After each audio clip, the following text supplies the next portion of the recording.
Ali Policy Forum for making this possible, for taking the initiative to start an organization like this one that brings together the community and that educates them. I think it is absolutely necessary and urgent in the times that we live in.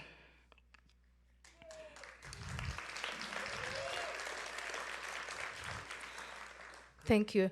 I also want to thank Sam and Zuhdi, and they are fellow fighters. They have been observers and in the trenches fighting radical Islamism for a very long time. But every time I listen to them, I hear something new and I learn from them. And I really adore them and I really admire them for what they do. And again, thank you.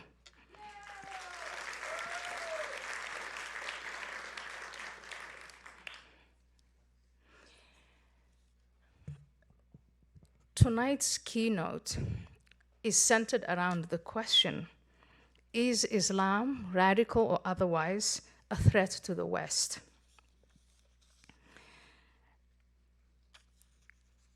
In 2015, when ISIS was at its height, I published a book called Heretic, Why Islam Needs a Reformation. And there I make a distinction between Islam on the one hand as a set of ideas and Muslims as adherents, the 1.9 million Muslims or 1.8 billion Muslims that Zuhdi just described. I see one Islam with two faces, and I categorize Muslims into three groups. One face of Islam is religious. Muslims observe the 5 pillars of the faith, and I think most of you are familiar by now with what these 5 pillars are. There is the declaration of the Shahada, that a Muslim confesses there is no God but Allah and Muhammad is his prophet. And in this, Islam literally means submission to the will of Allah. The founder of Islam, Muhammad, is regarded as the last prophet, and the declaration or the confession sums up this submission. The second pillar of Islam is that a Muslim is required to pray 5 times a day. The third pillar of Islam requires a Muslim to fast for at least 30 days a year during the month of Ramadan. A fourth pillar is the one that compels Muslims to give charity, to pay alms, to look after the poor, the orphans, and those who are underprivileged, who are destitute. And finally, the fifth requirement is that a Muslim, at least once in his lifetime, go to Mecca, the holy cities of Mecca and Medina, on pilgrimage. There are other rituals and practices, and these are practiced by various sects and factions of Islam. You have the Shia and the Sunni Muslims and their various branches. They observe, in addition to these obligations, other rituals, such as the commemoration of the Prophet or individuals they regard as martyrs. They do this on a regular basis. Often weekly, you will see in Muslim-majority countries and among Muslim communities, large prayer gatherings, Quran recitations, and chants. You may have heard of the Eid festivals that are celebrated twice a year after the 30 days of fasting during the Ramadan and the end of the Hajj or the pilgrimage cycle. So everything I just told you about Islam is religious. It's spiritual, it is the worship of God, it's a sense of community and belonging that expresses and practices faith. That is one face, one aspect, one dimension of Islam. But Islam has another dimension, like a coin with two sides. There's a political dimension. And that political dimension is a framework on which to establish state and military power. It stipulates a red line between believers and unbelievers. It has a foreign and domestic policy, an economic and social policy, and in every detail, it governs moral law and family law. This system of law is called Sharia. It's God's law. This is what Zuhdi and Sam call Islamism. In Islam, as opposed to other great religions of mankind, such as Christianity, Judaism, and Hinduism, and Buddhism, there is no recognized separation of politics and religion. So those are the two faces of Islam. There's the religious face, and there's the political face. Two in one.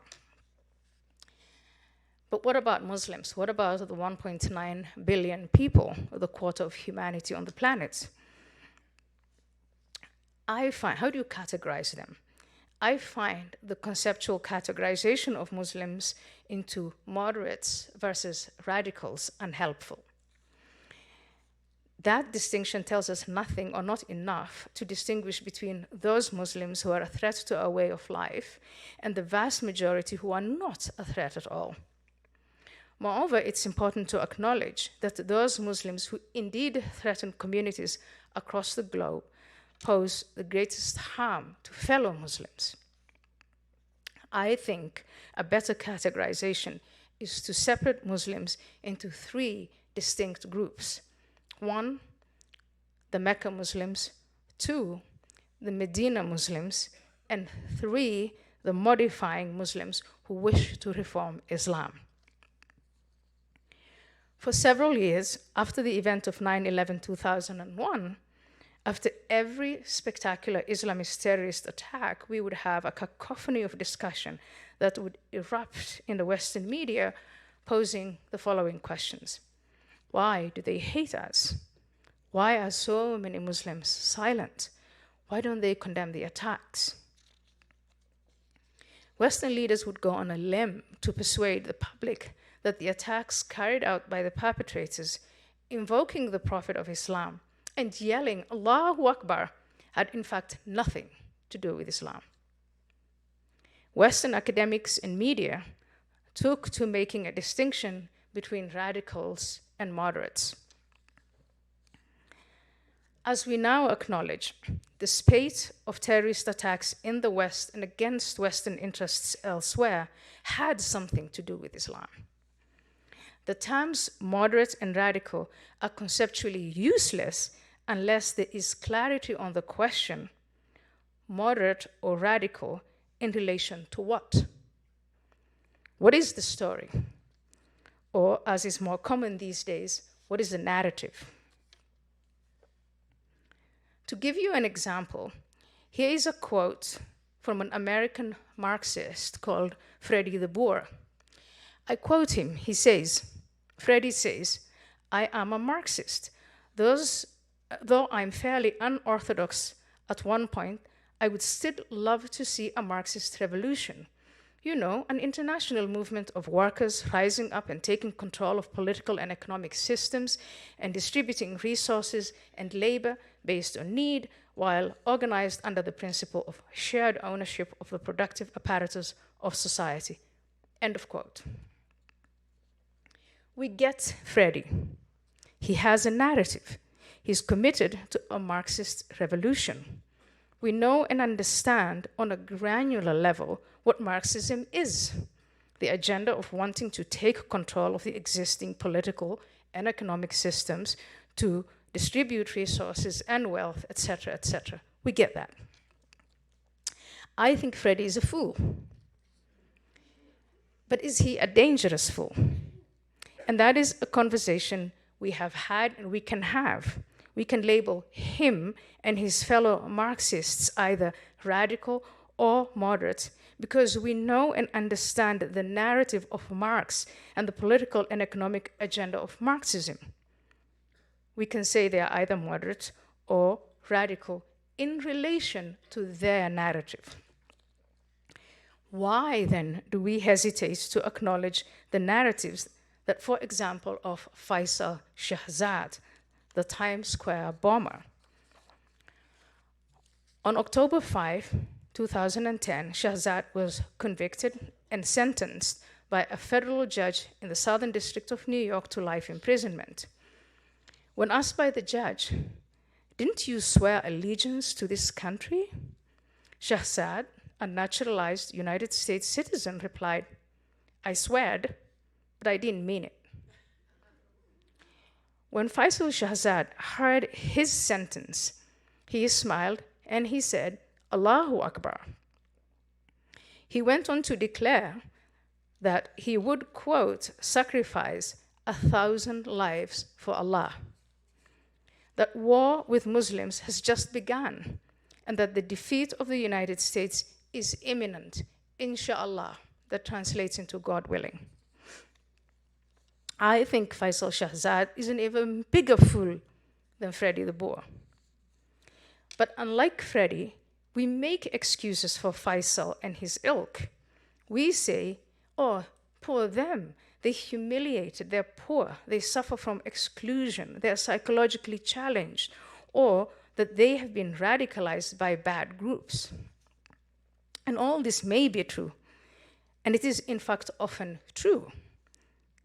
But it still does not tell us anything about the narrative that Faisal Shahzad is committed to change the world and fix the injustices he sees or he experiences.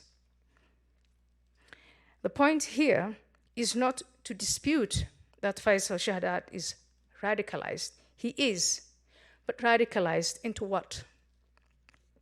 What is the narrative? Where is it from?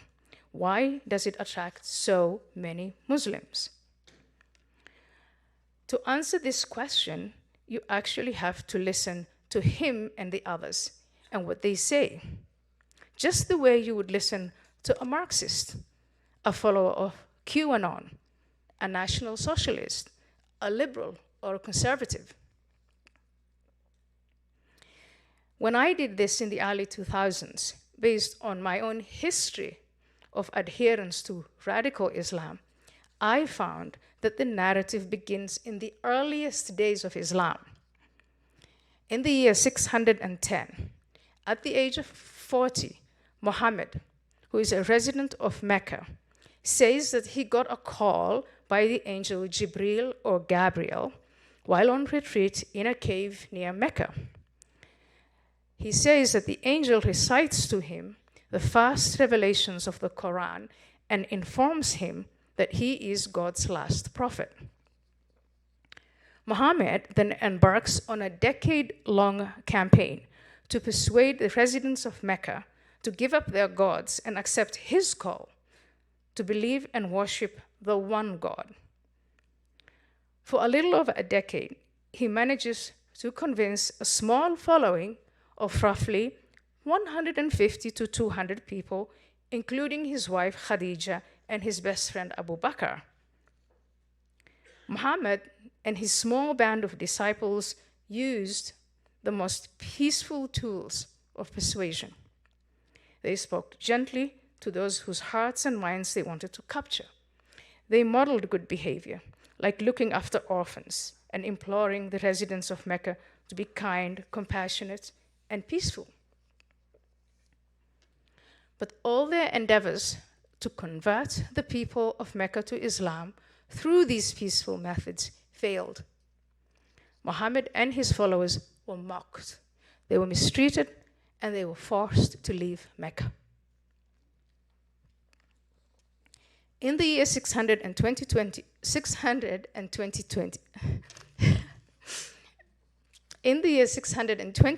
AD, Muhammad and his followers migrate to the nearby town of Yathrib, later to be known as Medina. And there, they're granted asylum, and quite a few people feel persuaded to accept Islam. This relocation to Medina is regarded as perhaps the second most important moment after the revelation. It is called the Hijra, or emigration, and it marks the beginning of the Islamic calendar.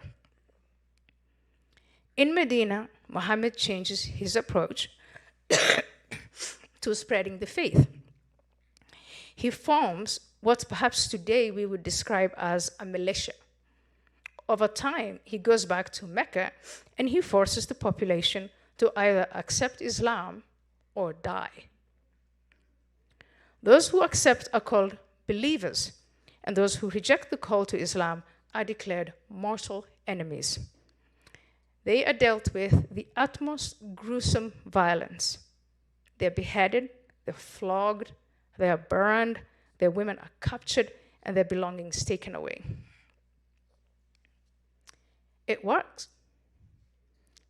In the 75 years between the time Muhammad relocates to Medina in 622 AD and the year 750, the conquests of that small band of Muhammad, he dies in 632 AD, they exceed their wildest imaginations. In those 75 years, they conquer West Asia, North Africa, Central Asia, South Asia, Eastern Europe, and Southern Europe.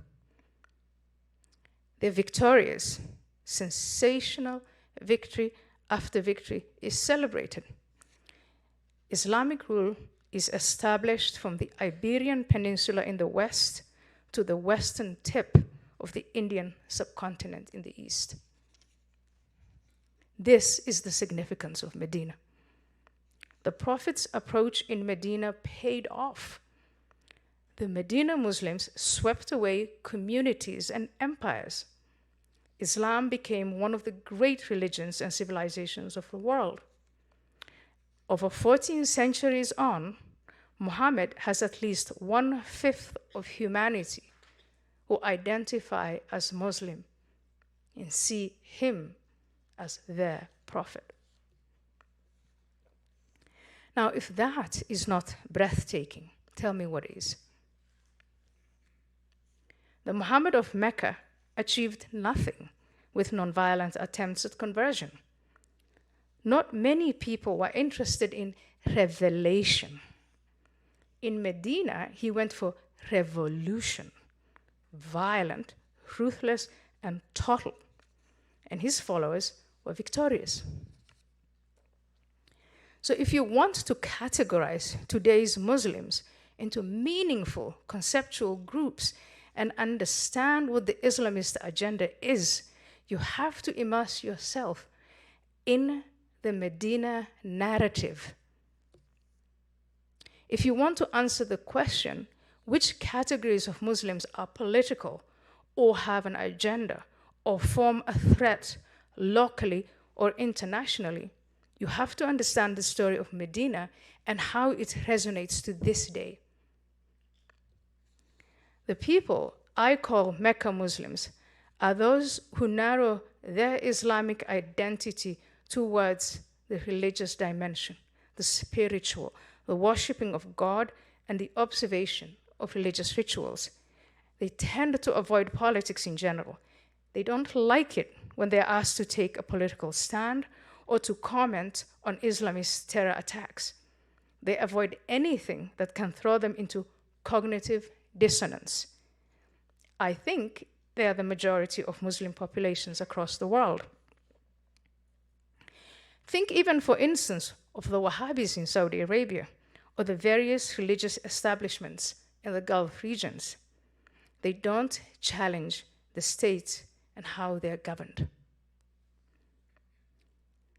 The category I describe as the modifiers or the reformers are those who react to the narrative and the political agenda of the Medina Muslims by pleading for a modern Islam that separates politics from religion, that sets aside Sharia law, that supports the rights of women, tolerance towards gays, and a peaceful, pluralistic coexistence with fellow Muslims and non-Muslims. They want to hold on to their identity as Muslims, but they reject the message and the siren song of the Medina Muslims. Zuhdi Jasser is a prime example of this category. Now, every conceptual framework is messy. My categorization, like that of other researchers, is just a clumsy way of fitting reality into frames. There are Mecca Muslims who work with Medina Muslims, like some of the Wahhabis and Salafis of Saudi Arabia.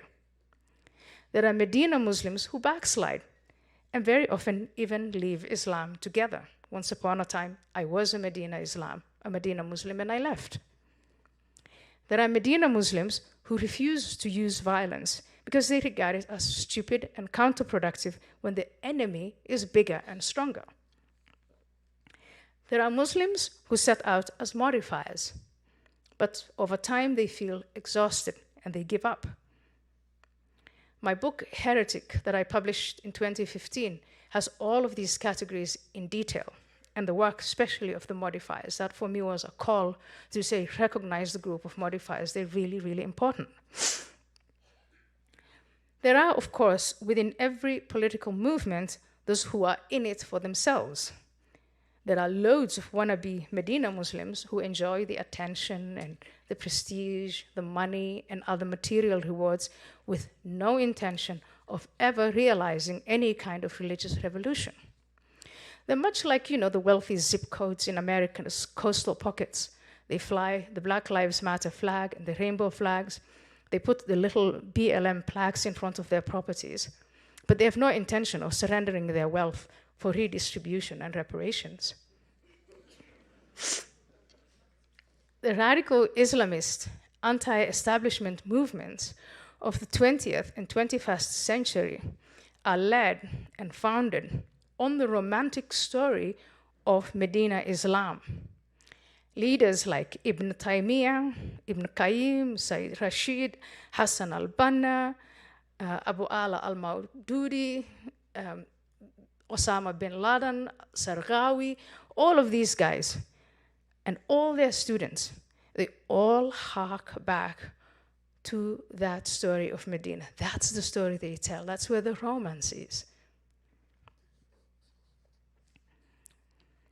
So if you want to answer the question, is Islam a threat to America, the West, and other parts of the world, and to what extent, you have to understand the events of Medina, Muhammad's role and legacy there, and how that story to this day animates Muslim political movements and their leaders.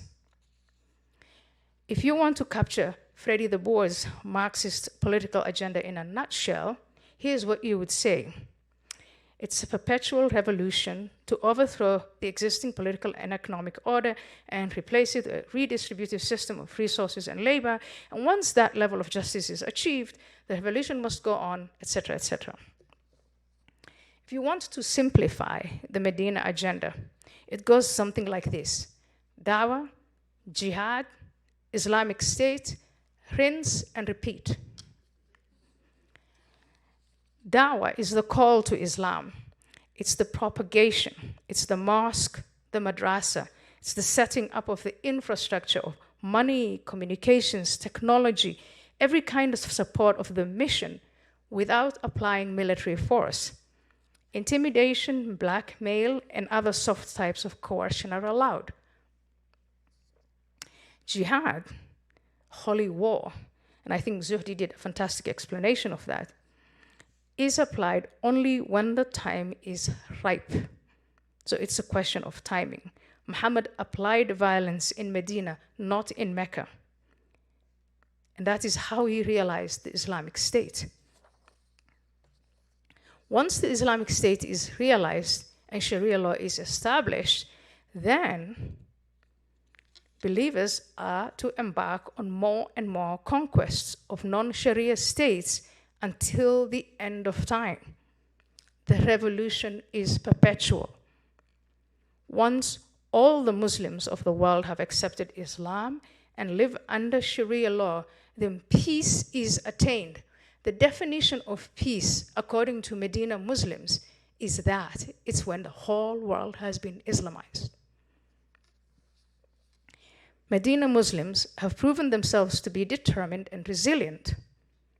If you study the founding, the rise, and the struggles of the Muslim Brotherhood and her offshoots, for example, the offshoots are Al-Qaeda and ISIS, you can't miss their staying power. They seem to learn from every adversity to adapt to the state of gradualism. They learn from their own mistakes. They form temporary alliances with non-Muslims and Mecca Muslims and establishment Muslims. It's extraordinary to see how the Medina Muslims adapt to every, excuse me, please. It's extraordinary to see how the Medina Muslims adapt to every conceivable technology to their agenda. When I was a teenager, the Muslim Brotherhood preachers used cassette tapes for dawah. Today, they're masters at social media and even at AI's chatbots.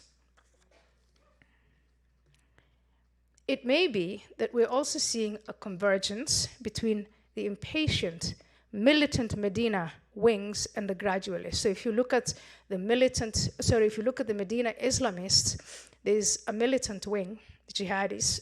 They just want to use violence exclusively. But then you have those who engage in da'wah, and they're the gradualists, the ones who say, be patient. And I think now there's a convergence forming. The militants favor shock and all violent jihad to race to the end goal of the Islamic State. After the demolition of the only state they realized in territories seized from Iraq and Syria in parts of the last decade, the militants have gone somewhat quiet. Hamas is one of the few exceptions, but that is because the very point of Hamas is to be perpetually militant. There are militant groups active in various parts of Africa and Asia, but it seems for now, for the moment, that the sensationalist mass attacks of the 2000s and the 2010s have subsided. Remember, not gone. Peace is always temporary. It's a truce, not lasting peace. The gradualist Medina Muslims, on the other hand, they seem to be doing well using dawah, the mosque and the madrasa, the halal systems, demographic tools like birth rates and immigration, and working within the various political systems that they target to undermine and eventually replace.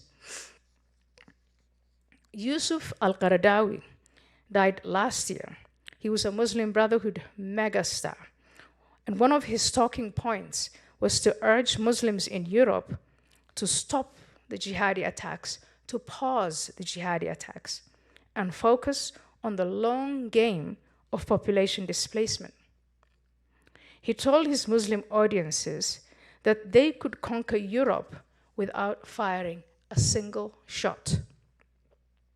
He said they could do that through migration, he called it Hijra, and a superior birth rate, because the aging populations of Europe would die out, and they're not having enough babies to replace them. The gradualist trick, therefore, is to keep the mosque and the madrasa running in European countries, the babies coming, and to encourage mass migration. In 2004, I was talking to my friend and mentor, Fritz Bolkestein. Fritz is now 90 years old. He had served in the Dutch Parliament and later in the European Commission. I said I was worried that Islam was becoming a serious threat to the West. He told me he was less worried about external threats to the West, even though Islam was a serious force to reckon with. He said the only serious threat to the West would come from within. He was referring to the moral relativism prevalent in Europe, the uncontrolled waves of immigrants, and the failure of the West to assimilate those immigrants, along with the rapid demographic decline and the complacence among Western elites to all of these big issues. I want to end tonight just like Fritz Bolkestein. Islam is a major issue, and it will remain so for decades to come. But the threat, the real threat to the West, is coming from within. I can now take your questions.